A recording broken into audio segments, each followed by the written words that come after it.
Sofiane Saili, and I'm a bike racer, or an ultra cyclist, whatever you want to call it. I've been obsessed with Tour de Vai since I first heard it.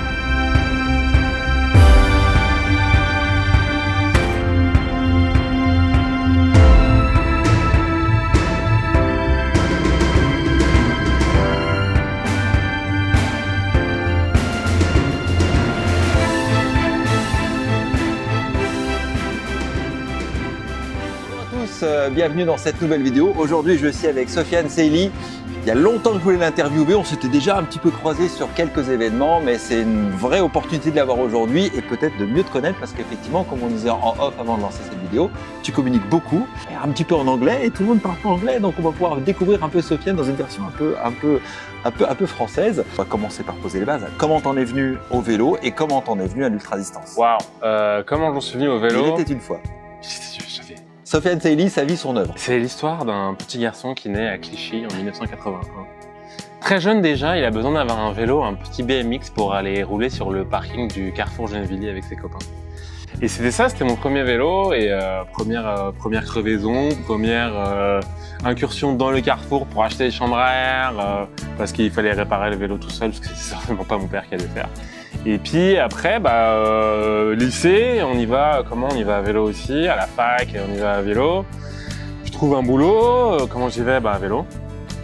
Et donc il y a toujours eu un vélo quelque part pour me déplacer parce que j'aime pas marcher. Je pense que c'est un truc, je trouve ça inefficace, la marche inefficace au possible, donc j'ai jamais aimé marcher. C'est trop long. Et pourtant, tu as du portage des fois dans ce que tu fais. Ouais, j'aime de plus en plus la marche, mais avec un vélo. C'est-à-dire que je suis prêt à faire les trucs, tu vois, s'il faut pousser un vélo, ok. Par contre, s'il faut juste marcher, ça va pas trop me plaire. Comment j'en suis venu à faire du vélo? Écoute, j'étais vélo-taffeur. Comme beaucoup de gens, j'étais vélo-taffeur. Et un jour, je me suis dit, tiens, j'ai un vélo. Et si je faisais un peu plus que du vélo-taf? Je suis sorti, j'ai fait 50 bornes. Et puis la semaine d'après, j'ai fait 60, puis j'ai fait 80.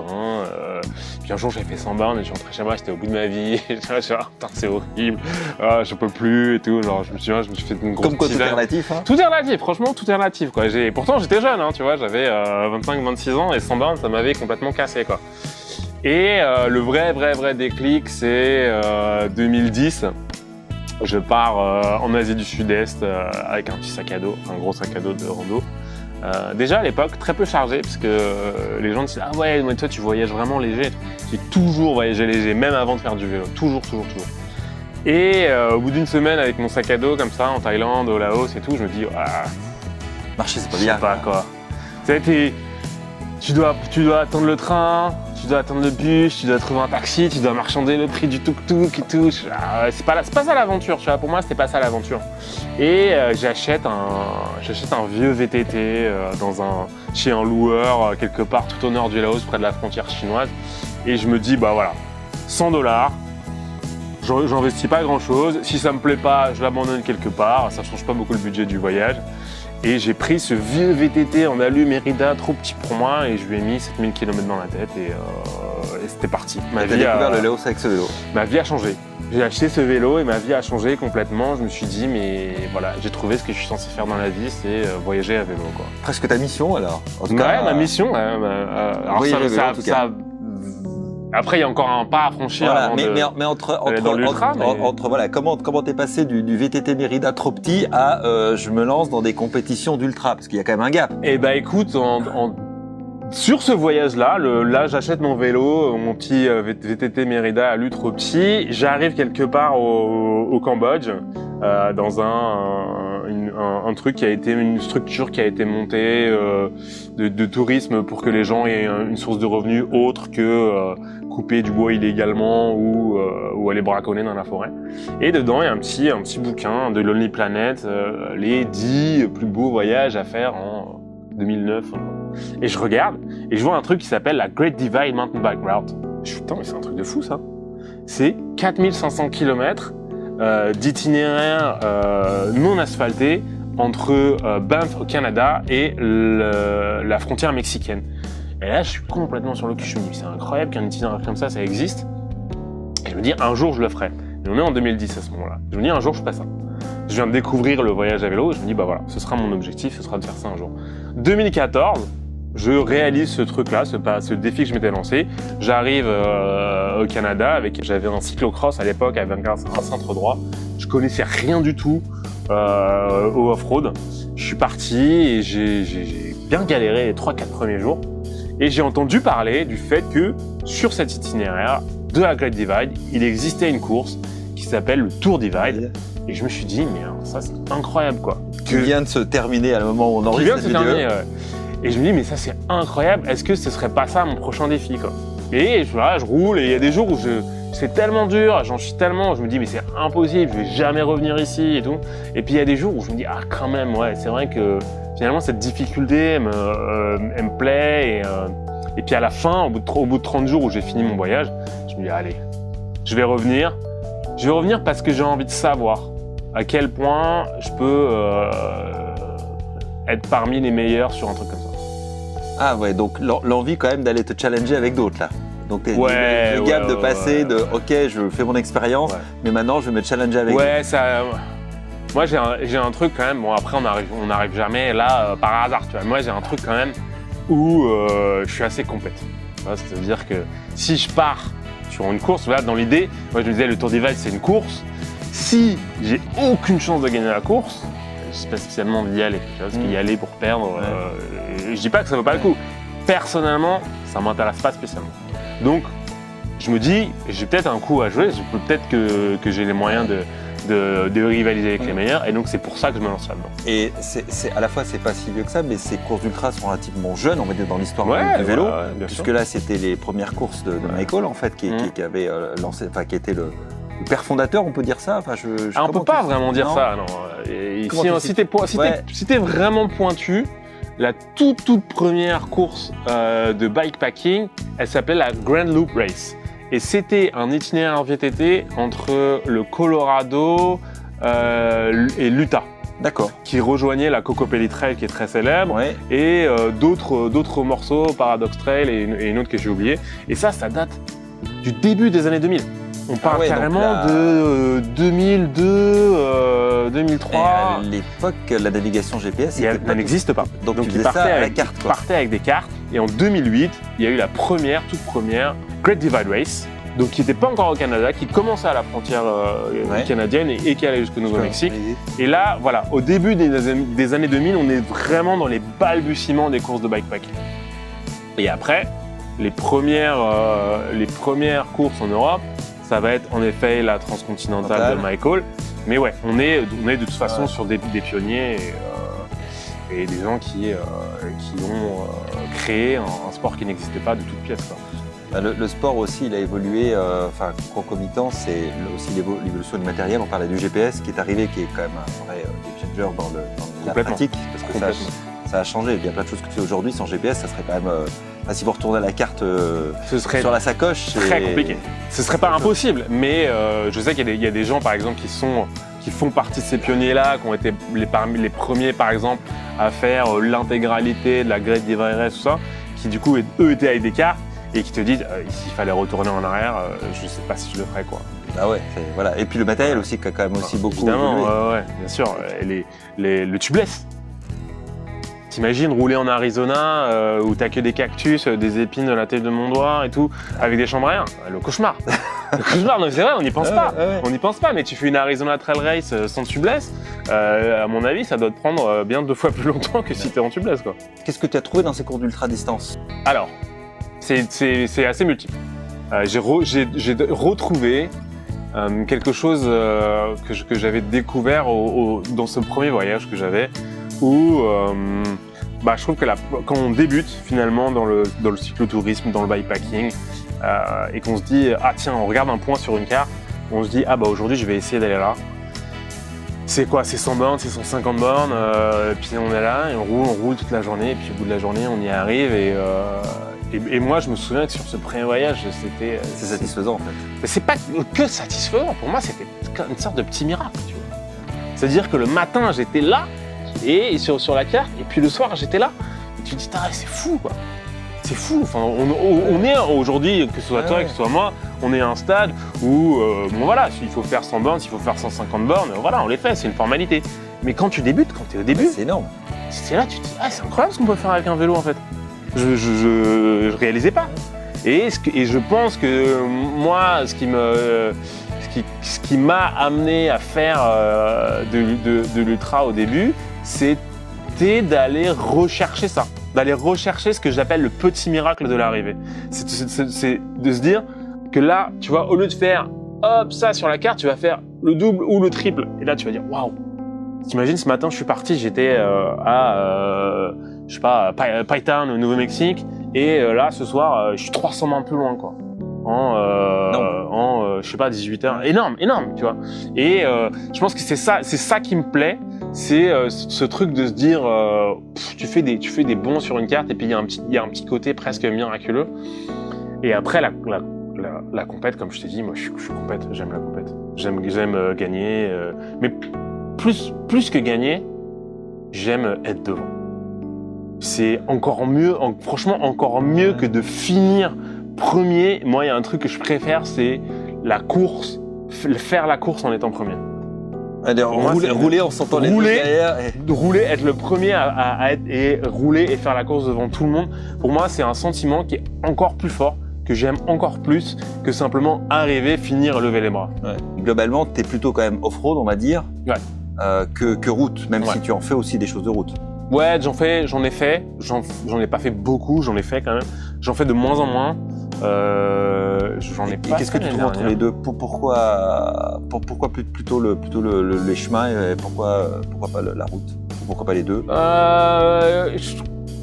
La route, ouais, c'est pas que j'aime pas. Hein. Je fais aussi beaucoup de cyclotourisme sur route, donc en soi, je suis pas du tout anti-route. Ouais, mais comme tu dis, en mode cyclotourisme. Ouais, en mode cyclotourisme. En mode compète. En mode compète, je sais pas. Quand je pars sur une course, j'ai besoin d'un challenge, j'ai besoin d'une difficulté, j'ai besoin de me dire, qu'à la fin, gagnant ou perdant, de toute façon, ça aurait été un sacré truc, tu vois, ça aurait été... Donc, faut aussi que la trace, elle soit un petit peu engagée, qu'il y ait des difficultés. Ouais, faut que ça représente quand même un défi, et puis faut que l'endroit me plaise, faut que sur le lieu, le dénivelé. Ouais, tu vois, quand je suis allé au Maroc, je me dis ah ouais, c'est trop bien, j'ai jamais roulé au Maroc. Quand je suis parti faire la Silk Road, je me suis dit ah bah trop bien, je vais découvrir le Kyrgyzstan. Il faut que je gagne 2 fois. Il faut qu'il y ait un challenge et puis après je sais pas, moi ça me fait plus rêver, tu vois, ces moments où t'es complètement perdu au milieu de nulle part. Surtout quand tu fais la Silk Road, quand on voit les images, c'est quand même très désertique, quoi. Ouais, et en plus avec entre la montagne, avec des températures négatives de la neige et les descentes des vallées où tu crèves de chaud. Moi, c'est ça que je chasse, c'est ça que je recherche, tu vois. C'est vraiment ces moments de solitude absolue et totale où je suis en train de faire du vélo. Qui peut faire peur à certains. Et toi, bien sûr. Et je comprends que ça puisse être effrayant pour pas mal de gens.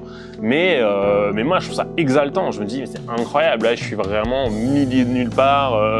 La première personne que je pourrais croiser, elle est à des dizaines de kilomètres, peut-être dans 2 heures, dans 3 heures. Ou être au Nouveau-Mexique sur le Tour Divide et voir personne pendant une journée entière. Je trouve ça fou. Donc, alors, je veux dire, là, on est à Paris, tu vois, on enregistre ça, on tourne ça dans une boutique à Paris. Moi, j'habite à Paris, j'ai grandi en banlieue parisienne, j'ai toujours été entouré par des millions de personnes, ouais, bien sûr. Et je cherche à m'échapper à tout prix de ça, quoi. À être, au lieu d'être plongé au milieu de millions de personnes. Et pourtant, tu y reviens parce que tu vis à Paris. J'y reviens, mais j'y reviens pour toi, Stéphane. Pour faire des interviews avec toi, c'est pour ça. Sinon, je reviendrai pas. Non, j'habite là, pas pour longtemps, ciao. Je vais déménager enfin à la campagne où il y a beaucoup moins de monde. Je vais m'installer dans le Lot. Pas choisi le département le plus moche. Ouais. En même temps, quand t'as le choix, pourquoi tirer dans le plus moche? Un beau terrain de jeu pour pédaler. Ouais, un beau terrain de jeu, route, VTT, gravel, je vais m'éclater, ça va être bien, il va faire beau. Quelques questions, parce que quand j'ai dit que j'allais faire ton interview, on m'a posé quelques questions, donc je retransmets les questions qu'on m'a posées. Le truc classique, c'est... Ça prouve que tu fais bien ton travail. Mais tu vois, un peu, j'ai fait mes devoirs. Comment tu te prépares? C'est la question qui revient souvent. Puisque tu dis, ta première sortie 100 km est au bout de ta vie, et là tu fais des 4000 bornes. Comment tu as fait ce gap et comment on peut se préparer? Comment je me prépare? Ouais, comment toi tu te prépares? Alors moi je suis pas un exemple. Moi, je prends un exemple parce que moi, je m'entraîne pas. J'ai pas de nutrition spécifique, je fais pas de. Donc t'as pas de coach, de programme.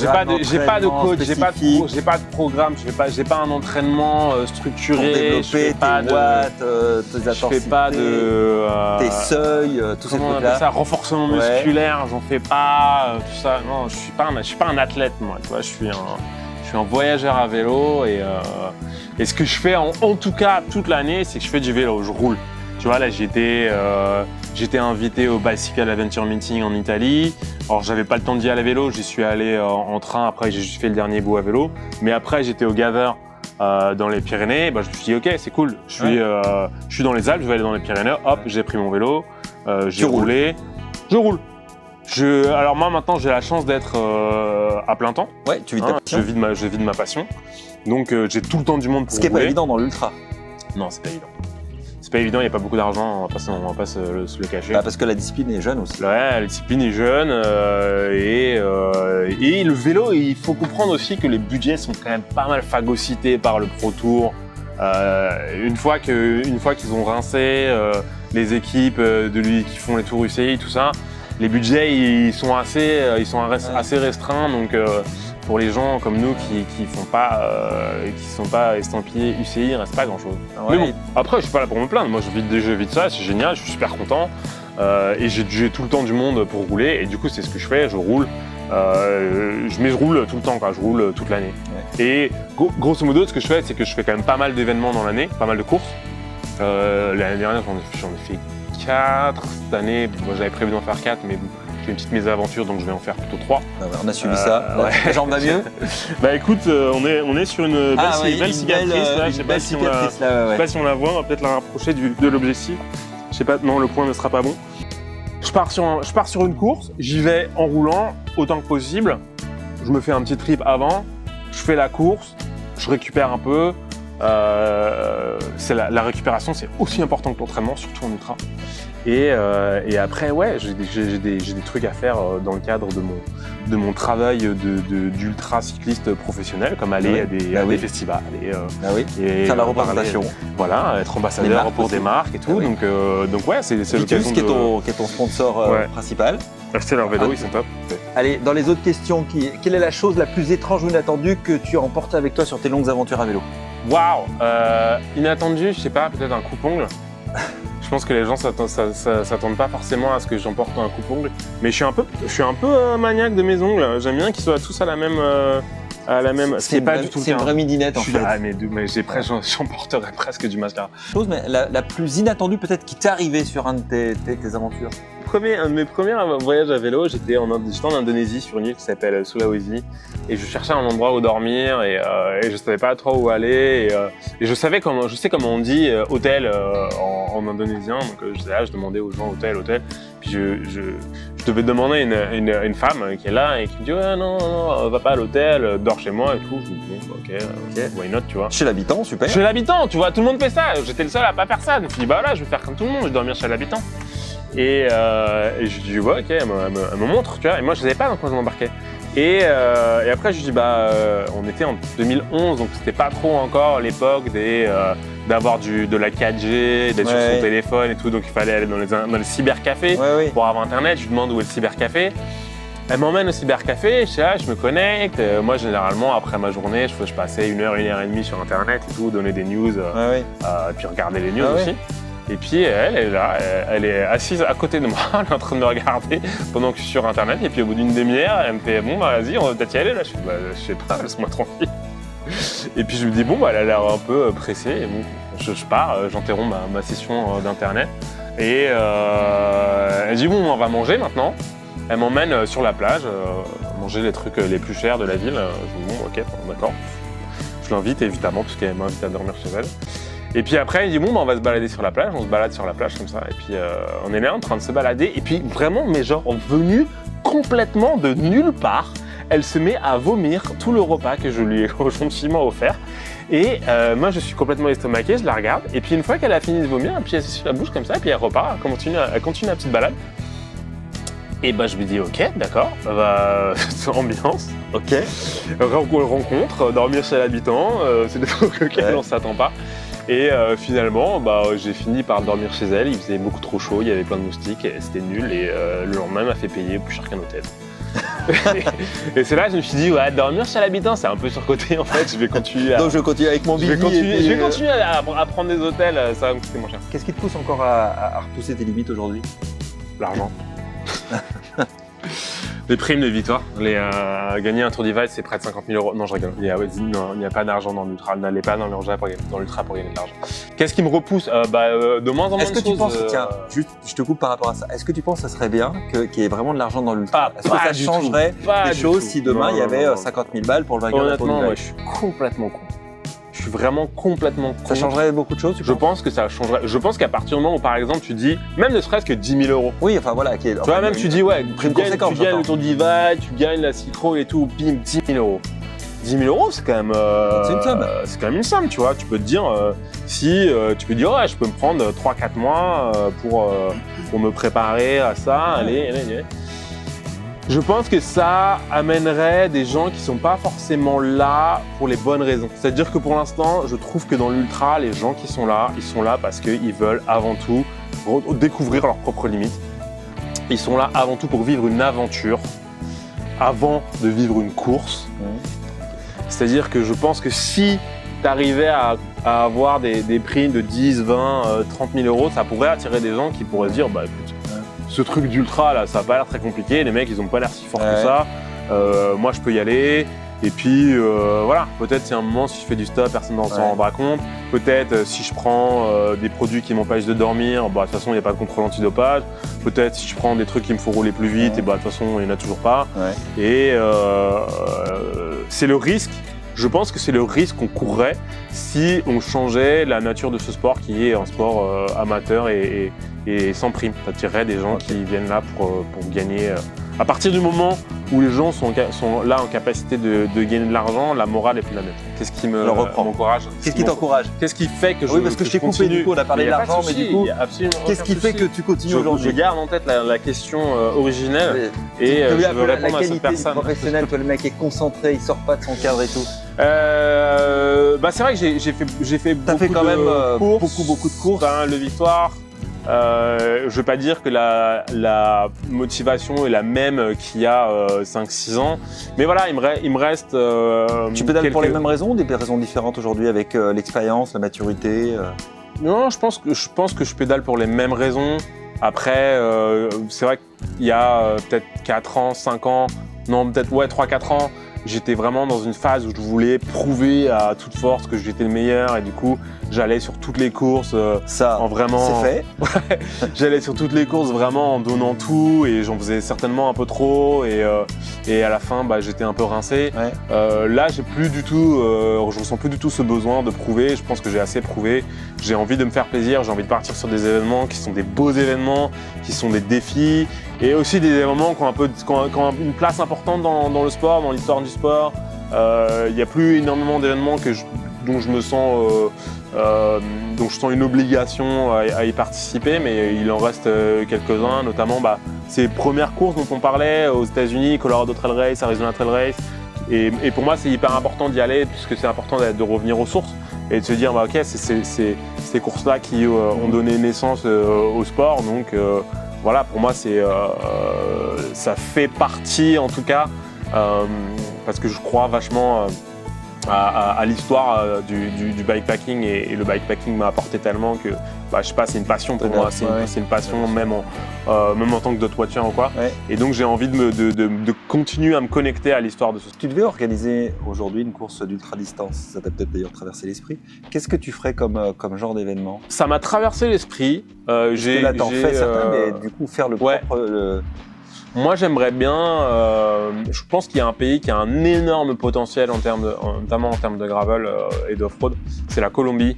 Je pense que c'est un pays déjà roulé d'ailleurs. Que j'ai. Oui. Et c'est pour ça que si je devais organiser une course, ce serait là-bas, parce qu'il vaut mieux organiser une course dans un endroit qu'on connaît que on connaît pas.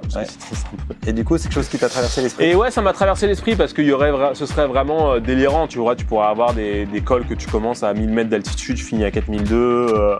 Et ce serait quasiment que du off-road, des paysages à couper le souffle, beaucoup de diversité, de difficultés. Et je pense que ça ferait vraiment rêver les gens qui la rouleraient, quoi. Dans le futur, dans une reconversion professionnelle. Honnêtement, c'est pas exclure. C'est pas exclure. C'est une idée que j'ai eue, c'est une idée que je continue à garder et peut-être que ça se fera. Après, je suis assez fainéant, donc peut-être que ça se fera pas, on verra. Et du coup, à plus court terme, tes projets? Eh bien, je vais en Norvège là dans 2 semaines. Je vais participer à une course qui s'appelle la Bright Midnight. C'est 1000 km gravel avec 16 000 de B+. Et le concept de la course, c'est qu'il ne va pas faire nuit. Bah non, parce que voilà, en Norvège, été, c'est la Donc tu vois, quand toute tu la me journée. demandes ce qui fait que je continue à rouler, bah par exemple Un un nouveau concept défi. comme ça, quoi. De dire ah bah tiens c'est marrant, ça j'ai jamais fait. Ouais. S'il y a une nouveauté, ouais je suis chaud, j'y vais. Une course en nuit par exemple, c'est nouveau, hop, je signe. Donc on va faire la même et tu l'as fait l'hiver après pour rouler tout. Voilà, que de nuit. Que de nuit. Voilà. Que de nuit Par dans la contre, neige. en hiver. je vais mettre 10 fois plus longtemps. Voilà. Pour conclure, Sofiane, quel message je pourrais faire passer à tous ceux qui voudraient se lancer dans longue distance? Pas forcément faire 4000 bornes de vélo, mais déjà se lancer sur la longue distance, ça serait quoi? Alors déjà, j'ai envie de vous dire, vous n'êtes pas obligé. J'ai l'impression qu'il y a une sorte de mode. C'est vrai, je suis d'accord. Ouais, de mode toujours plus. de la longue distance. Tout le monde fait la longue distance. Alors déjà, hein, on n'est pas obligé. Si on n'a pas envie, honnêtement, c'est cool. On peut être heureux à faire On a 50 le droit. bornes. On a le droit de faire 100 bornes, 150 bornes et pas plus. C'est pas parce que Et c'est très bien. il y a cette espèce de mode qui arrive de ultra, Oui, puis ultra, ultra.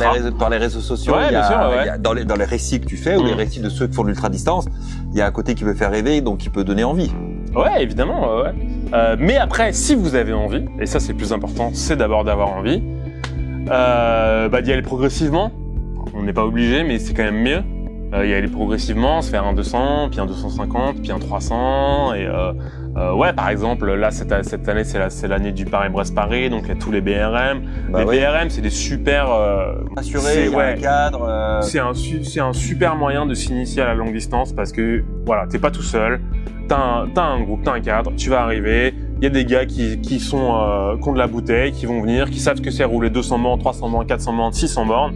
Il suffit de les suivre, il suffit de prendre des conseils. C'est vraiment l'année idéale pour se lancer et faire l'initiation à la longue distance. Il n'y a plus qu'à passer à l'action. Donc, je vous mets bien sûr sous la vidéo tous les liens pour aller suivre Sofiane sur les réseaux, parce que c'est là que ça se passe. C'est quand même présent sur Instagram principalement, qui est ton. Oui. Et puis un peu sur YouTube, tu as quand même pas mal de vidéos. Ouais, qui tournent Instagram, aussi. YouTube. Voilà. N'hésitez pas à vous abonner. Ça peut sembler comme pas grand chose, mais en fait c'est hyper important. Eh ouais. Un abonnement, 10 abonnements, 100 abonnements, bah, c'est comme ça qu'on gagne notre vie et on a envie de continuer à gagner notre vie avec notre passion et puis surtout en transmettant notre passion. Voilà, comme d'habitude, l'aventure se poursuit dans les commentaires sous la vidéo. On vous souhaite une excellente semaine et puis venez aussi le soutenir comme ça sur les événements. On peut suivre les trackers en plus quand on suit les Évidemment, on événements. appelle le dot watching. Et voilà, donc comme ça on peut suivre ce qu'il fait. Donc quand tu rouleras bientôt donc sur c'est quand le La départ Bright Midnight et le départ c'est le 12 juillet je pense. 2 juillet. Donc je vais essayer de Je suis caler pas la sûr. vidéo pour que ce soit un peu raccord aussi par rapport au montage et comme ça vous pourrez suivre un peu l'aventure sur le trekking. Mieux qu'une série Netflix, les aventures de Sofiane en Norvège. Ouais. On se dit à très bientôt. Ciao ciao. Tchuss.